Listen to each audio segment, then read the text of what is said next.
Hello, everyone. Welcome to another episode of Ports and Lucie Talks. And I'm really excited to introduce you who we have here today, the beautiful Michelle Miller. And for you guys who don't know who she is the clerk and comptroller of the St. Lucie County Court. Correct. Right. And we have her here so she can explain a little bit about what she does there. I will tell you from my own experience, I had one case in court and they are amazing. They help you. Everything, it's very transparent. They're very easy, smooth. So we're going to get to know her a little bit more, see how she started and what she does there. Thank you. All right? Hi. Thank you for coming. Thank you First for of all, having me. we're very excited to have you.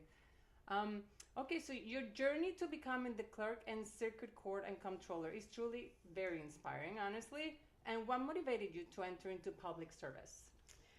So that's kind of a long answer. So I'll try and give you the Reader's Digest version. Sure. I've lived here all my life, with the exception of the time that I was in the military. I was in the Army for 3 years, but then my husband at the time, we transferred to Northern California. So I was away for about 10 years. And I came back in the early 90s and started working for an insurance company. In 2002, I started my own insurance company through a whole mess. But anyways. You're out of that now, so we're good. We are, yes. So I started my own insurance company. And during that time, I had Judy Culpepper, who was a former county commissioner, but at the time she was serving as the Chamber of Commerce president. Okay. So she said, Michelle, I want your help. And I said, okay, what are we going to do? And I was always very gung-ho. Let's make it better. Let's fix it. Right. So she said, I want you to come on the chamber board with me, because they had just brought her in as an interim, as I said, and help me with legislative issues. And I was like, okay, I love this. Yeah. So I got involved, and we worked through a lot of different things. First time I met Don Cooper, who was a former city manager. He was a little sarcastic, with people, but Yeah. I loved him because he was just so brilliant. And he said, so what can I help you with? I said, well, actually, I'm here with the chamber, and I want to know what we can help you with. And he said, I need a referendum. And me, being naive and 28 years old, I was like, Right. Okay, no problem. So he kind of chuckled, and Bobby Klein, who was an attorney at the time, who has since passed, but he looked at me, he goes, are you sure? And I'm like, I'm sure, we can do it. So I got the realtors and the builders together, and we started, just putting our heads together, and the result of that is the Crosstown Parkway. Beautiful. Thank you. Yes. Thank you.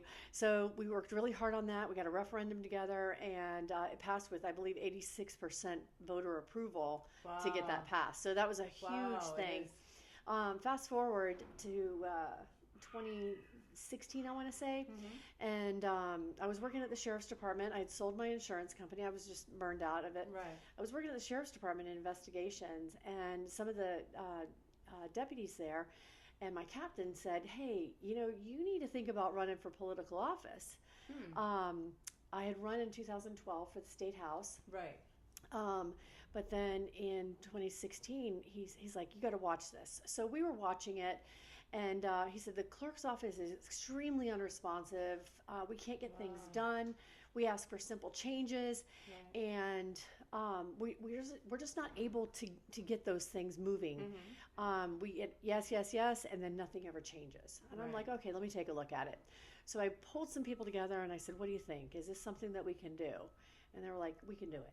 So we marched forward, put my papers in, and then was elected. Yeah. That's amazing.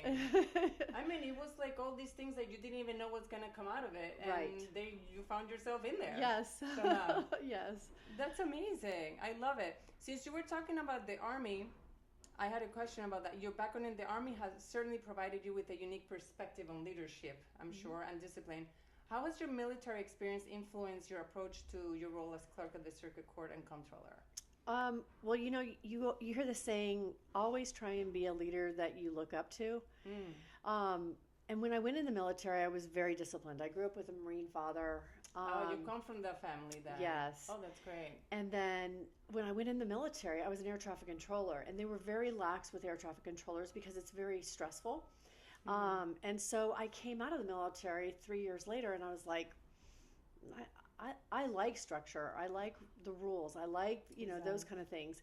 And my husband wanted to transfer to the Air Force, and that's what we ended up doing. So I got out so he could, stay in, and we would move to California. But I think that having that experience showed me some good and some not so good leadership traits that I really liked. Right. Okay, good. Awesome. I mean, that must have been a great experience, though. It was. I mean, but it's totally different from what you do now. Like that's, It is. Yeah. It is. But it's good because I feel like I do well under stressful situations. I see. So I can just, calm and let's figure handle out. it. Yeah. Yeah. Yeah. Great. Well, it seems everything is really under control in your office, I would Thank say. you. For Thank sure. you. Okay. Under your leadership, the clerk's office has seen remarkable improvements. What innovative initiatives have you implemented to enhance the efficiency and accessibility of the court services for residents? So how long do we have? No, I'm kidding. So we the most important. so one of the most important things was being accessible to the residents. Not only me, but I mean our office, because the office hours were 9 to 4. And if you're working, it's really hard to take time away from work to come to the office. So we expanded the hours 8 to 5. We also implemented a Passport Saturday once a quarter so that people who are working or have children in the school can come in and get a passport on a Saturday. Right. It's been a huge success. We also tried to move a lot of services online, so you don't have to come in for a notice of commencement anymore. If you are a smaller builder or somebody who focuses mainly in St. Lucie County, you don't have to file through other outside companies anymore. You could file directly with us. Yes, same cost. There's no additional cost except for you're going to be saving $200 to $300. So you're not sending your business to an outside company to file with us. You can do it direct and right from the comfort of your house. So that was a huge thing that we just rolled out in June. Nice, yeah. Yeah, we also rolled out Ask an Attorney program. And Ask an Attorney program is a service where you have 20 minutes for free with an attorney on a Thursday morning, where you just sit down and ask them questions. They don't necessarily represent you, but this really helped our family clients. And that's what we focused on: evictions, family, and then business. Okay. So we focused on our family law area. So if you're going through a divorce or you have a child custody type of situation, you can actually come into the office and speak with an attorney for 20 minutes for free, and get most of your questions answered. What paper do I fill out? Oh, that's great. Yeah. I mean, it's very, things are very stressful to begin with. Right. So the fact that you guys provide that's a really big deal. Thank you. Yeah. It has been a really, really big help for a lot of people. I'm sure. I mean, 20 minutes you can get the most important things answered, and then you know which step to take after that. Yes. So. And we partner with Florida Rural Legal Services. Okay. So they are really, really good at working with all of our clients. And if there's something that they know that they can help with, they'll take you on as a client. Oh, that's great. Right. Or they can just tell you, guide you to the right person. Absolutely. Regardless. Yes. Awesome. That's great. I had no idea about that. That's really good. I like that. Ensuring transparency and accountability in financial operations is critical. What measures have you introduced to safeguard public funds and manage county resources effectively?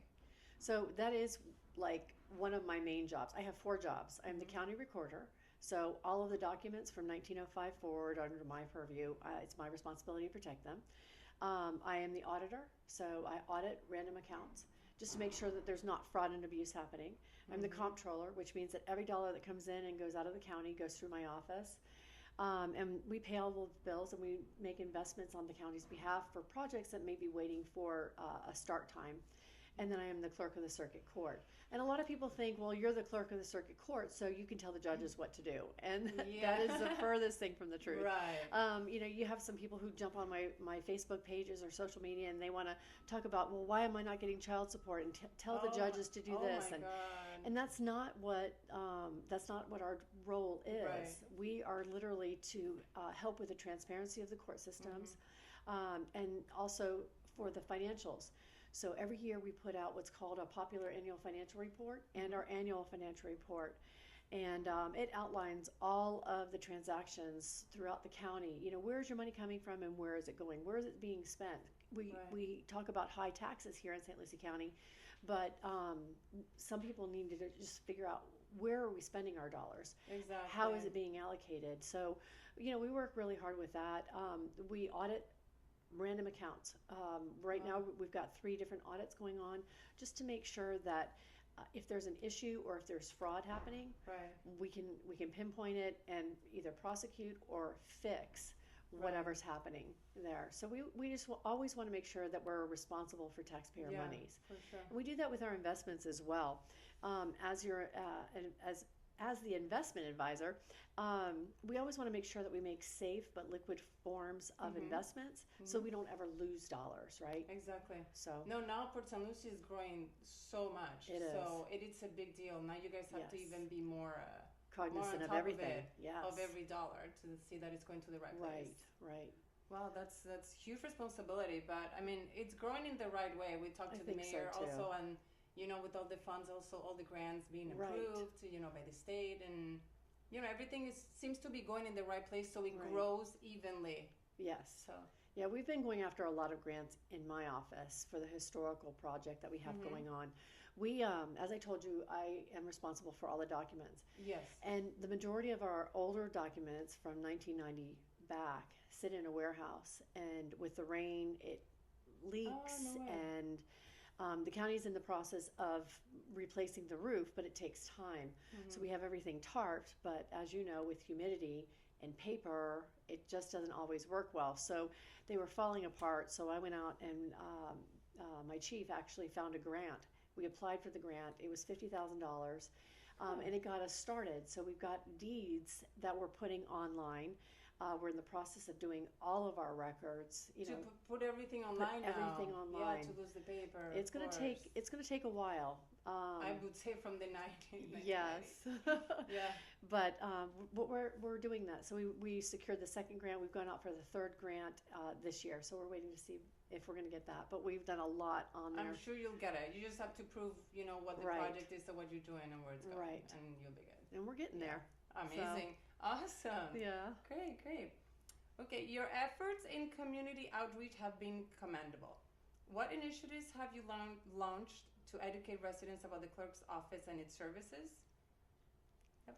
So we, one of the things that we really focused on from the moment I took office is educating our residents. Most people don't even realize that we have a clerk and comptroller in St. Lucie County, but I'm actually one of 5 constitutional officers. And as the clerk, we have over 1,000 statutorily required functions, and most people don't even know we exist. Right. But when we go down, land transactions don't move, so you can't buy or sell property in St. Lucie County. The financial functions of the county stop. The courts, they don't function without us. So everything is tied together, and having that education piece where we're able to go to different events throughout the community with different brochures, and we talk a lot about the financial responsibility of the county and what that actually means to residents. We talk a lot about how all of the pieces actually fit together. I can't work independent. I have to rely on Michelle Franklin as a property appraiser to make sure that she, actually after a deed is recorded, it's properly done in her office. Exactly. And we work hand in hand. And then that goes to Chris Kraft, who is your tax collector, and how does he handle the taxes? How is that adjusted, et cetera? So, there's a whole bunch of different things. And then if you don't file, if this isn't your homestead, or let's say you do file homestead, and then you go to vote, or file to vote, I should say, register to vote. But then I summon you for jury, and you say, oh, I'm not a resident anymore. Well, that's actually recorded, and that affects your homestead, because then that goes to Michelle, that goes to your registration, for your voter registration, your taxes.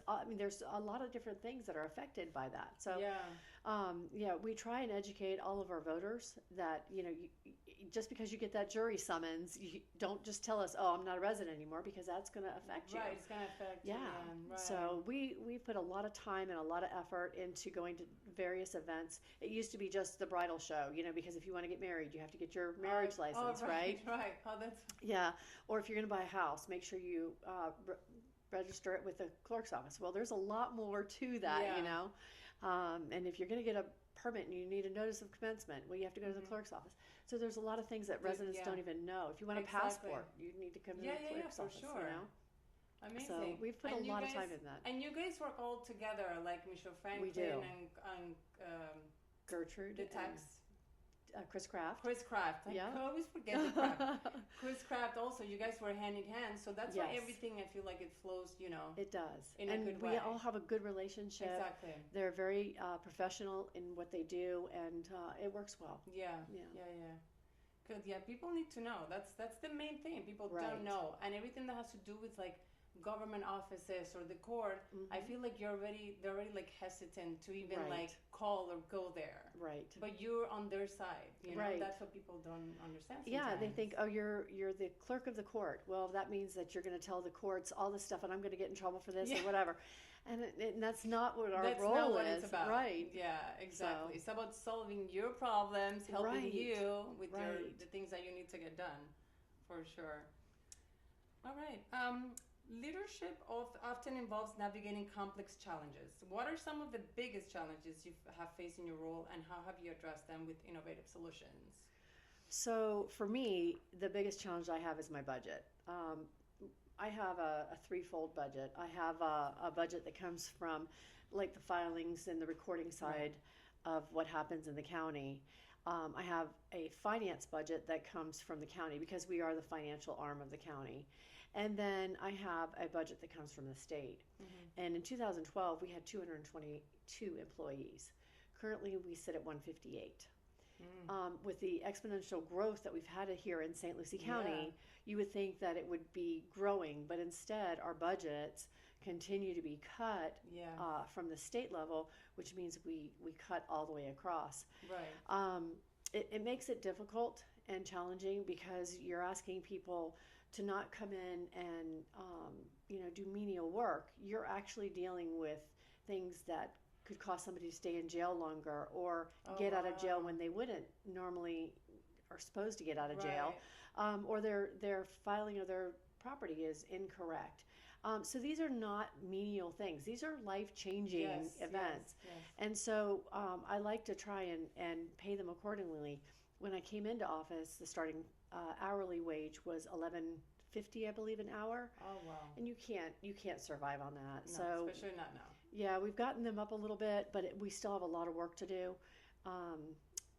We're getting there, but that has been my biggest challenge. The biggest challenge. Yeah, I have just an incredible staff, and I'm not just saying that. My staff works really, really hard to really give stellar, top-notch customer service. I've had, I had my fair share, I would say, of, working with your office. Yes. So I know, and they do work really hard. Thank you. Yeah, and they make things as easy as possible for the residents. Definitely. All right. Your vision for the clerk's office is crucial for the community's future. So what are your key priorities and goals for the coming years? So we need to continue looking at educating the public on what we do, streamlining services, trying to find additional ways where we can direct people to the website so that they don't have to come to the office, and it will save them time. Yeah. And just making sure that we continue to staff with high quality individuals who understand the importance of the work that they do, and those are really big challenges that we've got ahead of us. The technology that's coming out has been advantageous, but we've got a long way to go. Yeah. So which kind of stuff have you guys implemented when it comes to the new technology in your office? So we have a chat bot on our website where you can ask different questions. It's AI generated, so we implemented that. We do marriage licenses online, so you can actually get your marriage license online. We do a lot of interactive features and tools that are online, like the Clerk Easy Record that I told you about, the notice of commencement. We have a lot of information. We're right now in the process of putting a series of videos together so that people can understand how to file a lot of the forms. We have a do-it-yourself area for any kind of family instrument. So if you're going through divorce or your child support or anything like that, and we include the instructions with it. So we're in the process of implementing videos that go along with that. So hopefully that'll be helpful. I mean, there's an explanation and a video. What else? Right. You should be able to do it at that point. Hopefully. That's great. I love that. All right. Your dedication to public service is truly inspiring. What motivates you each day in your role, and what do you find most rewarding about serving the community? Well, it's my community, and I'm going to make it better. I'm the only one who can, right? Yeah. You're the only one who can make it better. Yeah. But I will tell you that this community, far above any other that I've ever lived in, when there's a need, we come together. Like, and it doesn't matter what it is. If there's a child that is in need, this community has just an outpouring of support. Families should know that there are resources available. Yeah. And when I wake up in the morning and I know that I'm going to an event, or I'm able to help a child or a family or a senior citizen, get answers or help in some way, that's fulfilling to me. Yeah. I sit on the Communities Connected for Kids board, and we have a program right now to try and get foster children into forever homes, right? And if not forever homes, then just stable foster families, and we're in constant need of foster families. And it's a growing need here in St. Lucie, as I'm sure you can imagine. As our population grows, so does the need. Yes, of course. But every day we just keep working towards a better St. Lucie County, a better St. Lucie County, and I hope that through the growth that we've seen, we don't lose the quaintness that we've had and enjoyed. Exactly. Because we are a bedroom community. We are a community that takes care of one another, but still. Yeah, everybody's very, very connected with each other. Everybody helps each other, like that's, and you see it, and that's what it's a small, let's say a small town with a big city, structure and. Right. We have a large population. Yes. But we still have that small town feel. Yeah. Which I enjoy. Yeah. No, we love that. Yeah. I mean, everybody that moves here, I think that's one of the reasons too, Sure. Because you still have everything like a big city, but you still have the other part as well. Okay. Balancing a demanding role with personal life can be challenging. How do you manage to find time for yourself, your family, while fulfilling your duties as clerk of the Circuit Court and Comptroller? So that's a great question. My husband and I are both workaholics. However, my husband's 10 years older than I am, and he's in I want to retire mode. Oh, okay. So that's going to be an interesting dynamic as we go forward to see how he balances his life with mine, because I'm in the office at 6 in the morning, and I don't usually leave before 5 or 5:30.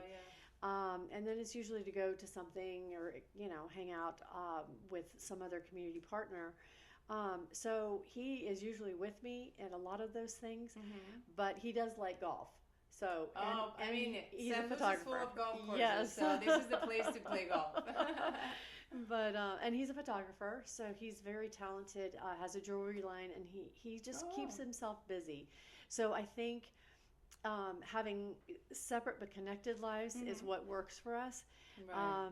Thank God I'm not trying to raise a child and do this, because you've got so many responsibilities, and to do this job, because it is a full time. And I'm not exaggerating. I'm literally in the office at 6, and I don't leave until 5:30 most nights. It's tough, to do that and raise a family. So especially because you're so hands-on. Yes. So you're not like, okay, it's 5, I can go home. You're like, wait, what I need to get finished. Exactly. Like, don't leave it for tomorrow and those kind of things. Yeah. So we try and my husband works really, really well. He's very understanding with me, because he knows how important this job actually is. Yeah, of course. So I mean, you're very passionate, and I am. You do a great job. Thank you. All right, so as a respected leader, what advice would you give to young people or aspiring public servants who want to make a difference in the community? I would tell them it's their community, and it is what they're going to make of it.